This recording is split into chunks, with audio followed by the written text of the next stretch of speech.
आज मैं आपके साथ शेयर कर रही हूँ महाराष्ट्र की बहुत ही फेमस और ट्रेडिशनल रेसिपी कोथिंबीर वड़ी। ये बनता है धनिया पत्ता और बेसन के साथ और आज हम इसे बनाने वाले हैं बहुत ही हेल्दी तरीके से।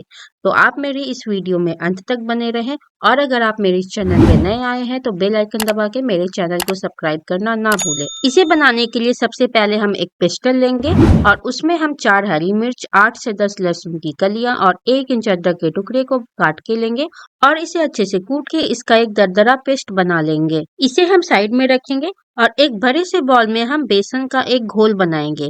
इसे बनाने के लिए मैंने 1 कप बेसन लिया है और अब मैं इसमें 1/4 कप चावल का आटा ऐड कर रही हूँ। चावल का आटा ऐड करने से हमारी कोथिंबीर वड़ी जो है वो बहुत ही क्रिस्पी बनेगी। और अब हम इसमें ऐड करेंगे 2 छोटी चम्मच सफेद तिल। सफेद तिल इसमें जरूर डालिएगा, इससे इसमें बहुत अच्छा टेस्ट आता है। इसी के साथ हम इसमें डालेंगे 1.5 छोटी चम्मच नमक, आधा चम्मच चीनी। चीनी इस रेसिपी में बिल्कुल ऑप्शनल है। इसी के साथ जाएगा आधा चम्मच हल्दी का पाउडर, आधा चम्मच कश्मीरी लाल मिर्च पाउडर, इससे इसमें बहुत अच्छा कलर आता है।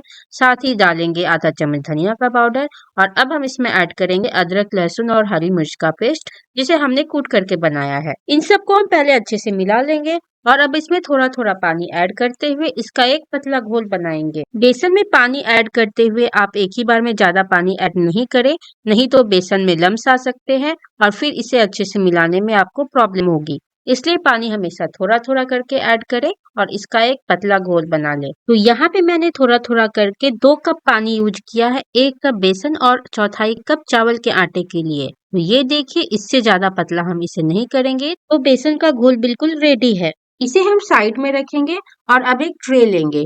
ट्रे को हम तेल या घी से चारों तरफ से इस तरीके से अच्छे से ग्रीस कर लेंगे।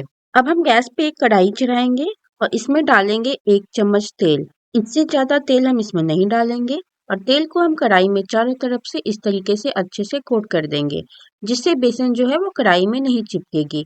अब हम इसमें बेसन का घोल डाल देंगे और इसे लगातार चलाते हुए अच्छे से पकाएंगे। बेसन जो है वो बहुत जल्दी पक जाएगा और गाढ़ा हो जाएगा, इसलिए हमें इसे लगातार चलाना है, नहीं तो इसमें लम्स आने लगेंगे। बेसन को हम पहले लो फ्लेम पे 1 मिनट के लिए अच्छे से पका लेंगे और अब हम इसमें डालेंगे धनिया का पत्ता, जिसे महाराष्ट्र में कोथिंबीर बोलते हैं।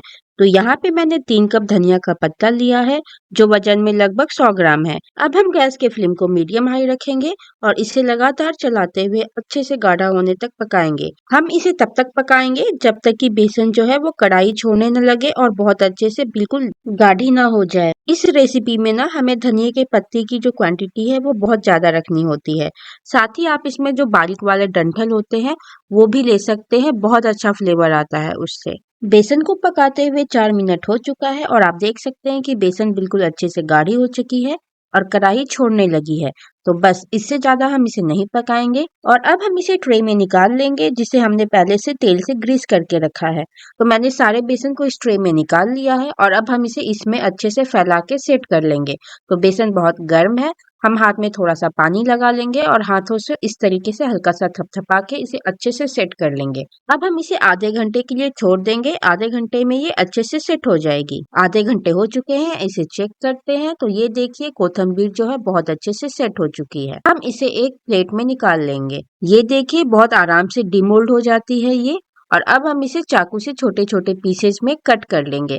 तो पीसेज आप अपने अकॉर्डिंग छोटे बड़े जैसे भी चाहे रख सकते हैं। और हमारी जो कोथिंबीर बड़ी है बिल्कुल रेडी है। आप इसे बिल्कुल ऐसे भी खा सकते हैं, बहुत अच्छी लगती है ये, क्योंकि हमने इसमें अंदर में खूब सारे फ्लेवर डाले हैं।